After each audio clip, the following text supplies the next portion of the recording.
Well, thank you everybody for coming. Appreciate it. It's Transmittal, halftime for the legislature, the 68th legislature, and we Republicans are excited. I think we're excited for a break as well as excited for all the work that we did get done.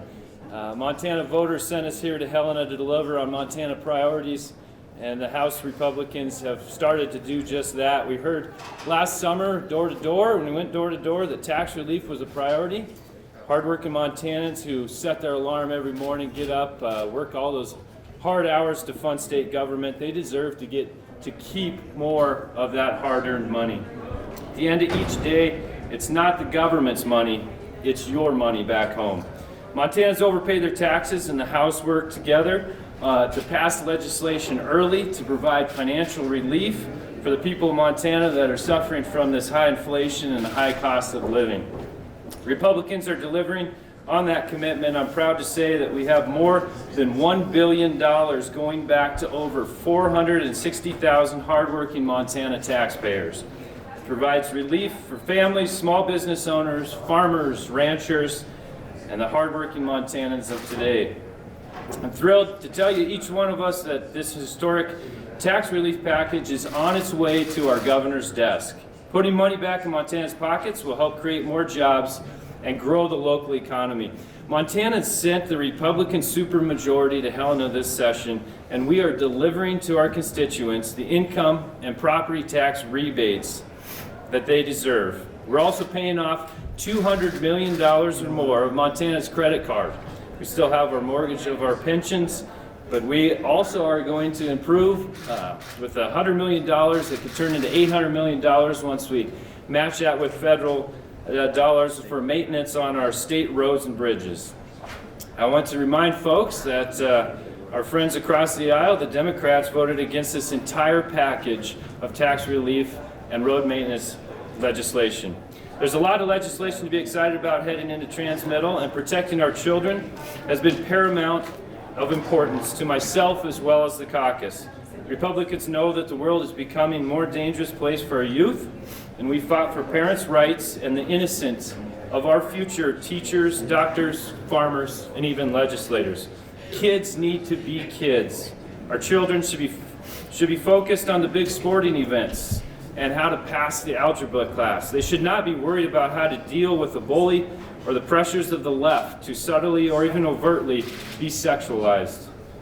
I am proud to say Republicans have passed legislation that protects Montana children from obscene material in schools, obscenity on their devices, and from attending adult-oriented entertainment shows.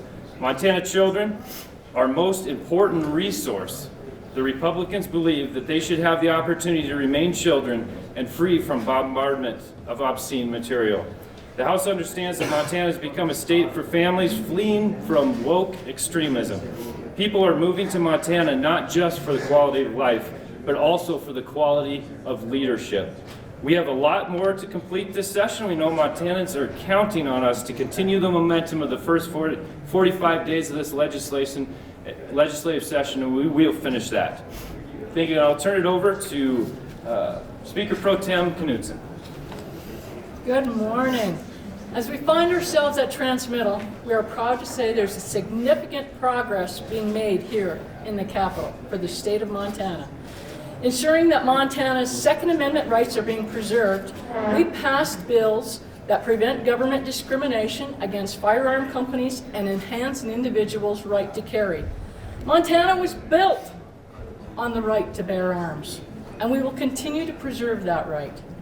We have passed bills that promote free speech and allow us to protect ourselves and our individual rights as Montana citizens. In addition, the House has passed numerous bills reforming our healthcare system. Prioritizing patient rights, we have ensured that the patient is put first and families are able to support their loved ones.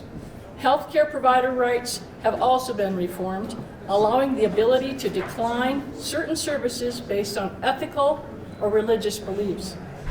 Republicans have increased transparency in our election process, ensuring a fair and efficient way of selecting our leaders.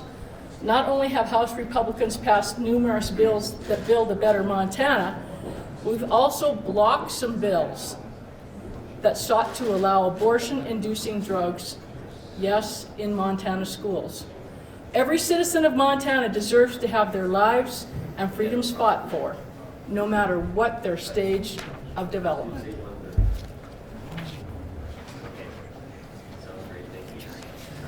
Good morning. Thank you for being here.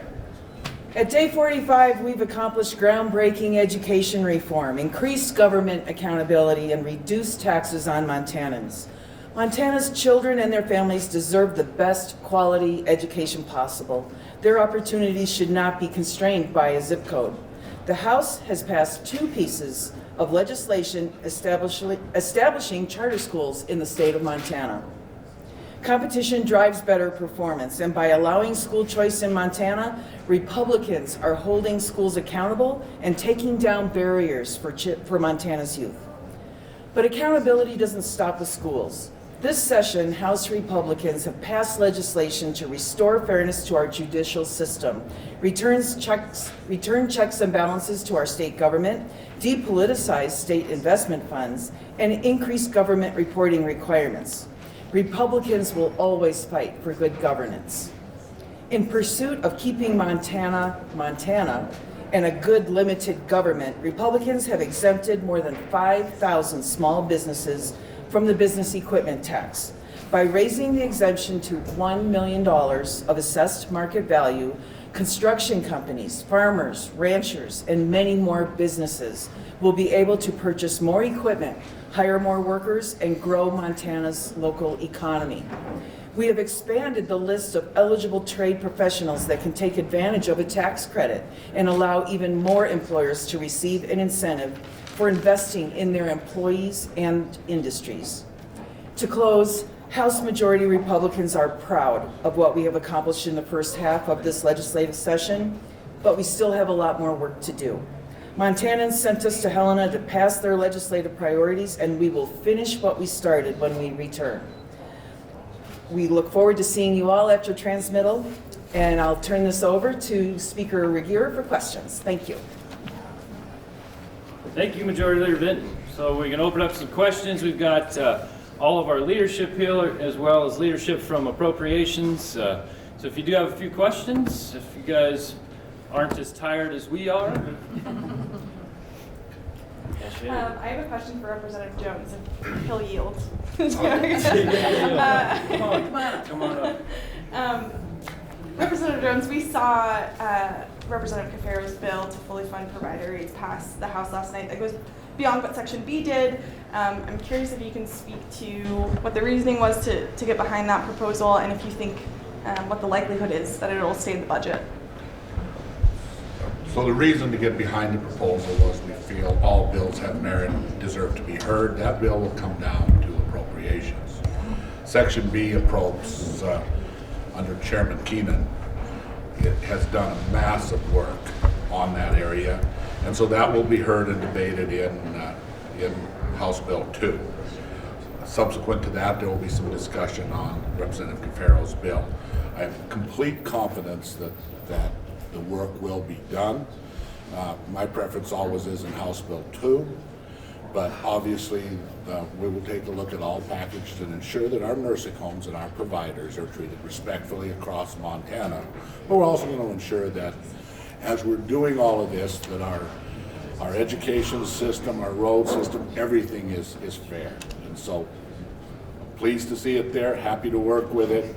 It will be treated with respect, it will be treated well. I don't know who would be best suited for this, but I'm curious about sort of priorities for the second half of the session, what you'd like to see, and I'm curious too about looking at, I think it's House Bill 816, which is another status that surplus money, it's under $200 million in tax rebates. Yeah. So how much of the surplus discussion do you think is done now that the $1 billion package is on the governor's desk? What's still in play there, and how does House Bill 2 sort of interplay with all that? Yeah, so those two questions kind of tie together of, what's big and coming next is, as you know, APROPS is going to meet on Thursday before everybody else. So House Bill 2 is coming together, and that's going to be a big priority here moving into the second half of the session. As you guys all know, there's a big surplus, and that always big trough. There's a lot of noses, snouts in that, and it'll be as the Chairman Jones said, it's going to be a big puzzle to put together of where does all that money go. As far as the House bill, was it 816 is the number, and that's another promise. I know there's a lot of people in our caucus that said we have a huge amount of surplus. We have more than enough money to take care of infrastructure and the needs of the state, and there still could be some left over to still send back. I know we sent back the taxpayers' money first, but I think there's another bite at the apple of that, and that's what House Bill 816 will end up being at the end. We need a vehicle to do that. Did all the House Republican support behind Lynch's coal trust bill kind of shake loose a few $100 million for more rebates? Because I know there were a lot of people in the income tax rebate crowd that were signed on to that coal trust bill. Yeah, and that probably more of a Senate question. I think that bill was tabled in the Senate. I know that's always been part of the conversation, I guess, from the beginning. We'll see if that comes back. You guys know how this process goes of it's never done till sine die. Eric. I wanted to ask about property tax issues. We have, of course, short-term property tax relief, a lot of it going out to residents right now, or as soon as the governor signs it. Wanted to ask what you expect to be doing in the second half of the session in terms of property tax relief. Hear a lot from local governments just need to cut their budget, but of course, more than half of property taxes goes to schools, and I haven't heard many people calling for school budget cuts, with the exception of Representative Carlson, perhaps. But what do you given that money goes to schools, what do you want to see? How do you square that circle? Well, the property tax isn't just schools. I mean, that's a big part of it, but and it is, and this is what we've been saying from the beginning. I think 17.2% or something like that of property tax goes to the state. So this is really going to have to be a partnership with local government. I know there were some policy issues that didn't make Transmittal that would have made property tax harder to raise. So that is something that the local government does, I think, has come to the table, but it can't just be money thrown at property tax, especially when the state's only 17% of that. So it needs to be a partnership with local government. And how that looks moving forward, I know there are some big ticket items for housing that will come in the revenue transmittal part here, and I would like to see that more of a, not just throw money to local governments to help them out with their budgets, but more of a collaborative effort of how are you guys going to keep your budgets under control. Any other questions? Can I grab Representative Mercer? Yes, you bet. He's waiting. Sorry. So excited for you. Maybe I should ask this when you're not around all your friends here, but I guess kind of a two-part question. First, both in the Senate and the House, every proposal calling for partisan election of judges has died ahead of Transmittal, at least everyone that I'm aware of. I think you voted against probably most of those in the House, and just kind of wondering what that says about where the caucus is at in terms of sort of their judicial reform aims, and whether that was maybe something that collectively was decided upon as like not a good approach, and kind of what the overall theme is, I guess, with some of these judiciary bills as we head into the next half. Well, I probably should let leadership speak to that question, but I will say that you will be seeing a constitutional amendment proposal from me in the second half, which will seek to place on the ballot a proposal that Supreme Court justices be appointed by the governor and confirmed by the Senate. So that's something to look for, and I think we will have other constitutional amendments that may encroach on that subject. So I guess I'd say stay tuned, and I think that we'll have more to say about that in the second half. Is that something that, do you know if that amendment you mentioned, is that something the Judges Association is playing ball with, do you know? I don't, but it's in draft form. You can go to my list. I think I forget the LC number, but it's out there. So, And maybe if I can just redirect that question to the speaker. I mean, I think you did vote for some of these bills, but I guess I'm just wondering, concurrence, Fielder, probably some others I'm forgetting, and of course those in the Senate, none of these ideas made it past the deadline. Wondering if that's something that, again, was a collective decision or if that's just sort of how the votes fell. No, and you're just speaking to the partisan judges, and that was just one idea of the checks and balances that could be placed out there, transparency for the voters, and the House as a whole didn't go for that. There's a lot of other ones, as Representative Mercer said. I mean, we've got constitutional ballot initiatives that are coming, and there's been some other bills that have worked their way through that have looked at that judicial branch and how it operates. But yeah. Cool. Similar to that question, maybe, I'm wondering, I know the press conference you had with us earlier in the session, we talked about some of the abortion bills, and you were saying there's a pretty broad spectrum in the caucus. I know we've had some of that policy come through, and we've seen, either straight party line votes or maybe just one or two Republicans not voting with. So I'm wondering how you're feeling about if we would see attempts to do referendums in the second half, just seeing that the caucus has held together on this for what we've seen so far. For referendums, like a pro-life referendum. Yeah, and I heard, once again, that probably be a great question for the Senate. That's what I've heard, that the Senate might be starting a personhood constitutional amendment, but I don't know if that's been drafted or not. But as far as pro-life goes, this session, yeah, you can tell that our caucus very pro-life. We've had 4 or 5 pro-life bills that come through, and has been pretty much party line that we do stand for protecting that life inside the womb. I wonder how to, and if you want to speak to this or anyone else, sort of with the supermajority, how that's felt to the session. I think we've seen some interesting votes, speaking of appropriations, where Democrats, instead of voting with kind of moderates, have kind of sided with Republicans more on the right side. Just different dynamics this session, sort of how that has gone for you and having navigated that as speaker. It's a great question, and I'd say this, that every session is unique and different. There is always 100 personalities, and we flip over a third of those here in the House every time. So it's figuring out where, especially the freshmen are coming in at, and is always that wild wilderness to navigate and see where they land. But there's a good group of freshmen this go around, and definitely have their own thoughts and independent. They're not we're not monolithic, that's for sure. We're independent thinkers, and I think that's what people voted for when they sent us here. Any other final thoughts or questions? I would have a comment on property tax. Sure, take it away. So, on the question on property tax, is obviously if it's changing revenue around, I get to see most of the bills, but I would make a comment. You've all heard of the OTO and the rebate portion of property tax, but there is significant work being done on the ongoing side. This floor just passed 100 to 0, the change in, and when you were speaking to the school mill portion, the 95 mills brought in an additional $100 million. That proposal proposes that, and it passed 100 to 0 to approach that a portion that would continually be assigned to permanent property tax relief. In the next 4 years, it represents $117 million. So obviously there is redirection of the mills that are coming to the state towards permanent property tax relief, at least at the proposed level. That seems to have some popularity. The other item is that coming out of the Senate, based upon a lot of the work that came out of the MARA committee, that allows us to see the details of property tax and what areas are exploding and what areas are not. And it needs to be clear, some counties are growing at 14%, others are barely growing at all.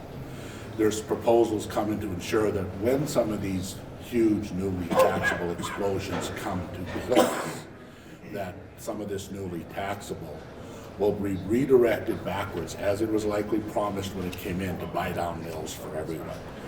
And I believe that's, again, a Senate bill. I believe it's probably Senator Zolnikoff that's carrying it, unless he handed it off. So we are looking at permanent packages. But in truth, at least part of those packages have got to link to some discipline. And while schools are indeed the biggest spender, schools are capped by a formula. Counties and cities are not capped. Some behave very strictly, others not so much. So just a comment that we are not ignoring the permanent property tax problem. Just one more question maybe for you or whoever. Child tax credit and then the disaster resiliency fund, odds of those coming back at some point, coming off the table? Either Sure. Yeah, those are, as you guys know, even though some's on the table, doesn't mean, especially with revenue bill, as both those were, that the deadline for those are later. So it's always part of that conversation. So we'll see how that plays out in the future. There's a lot of ideas amongst our caucus too. So we'll see how that puzzle comes together. All right. Well, thanks a bunch, guys. You guys have a great transmittal break too.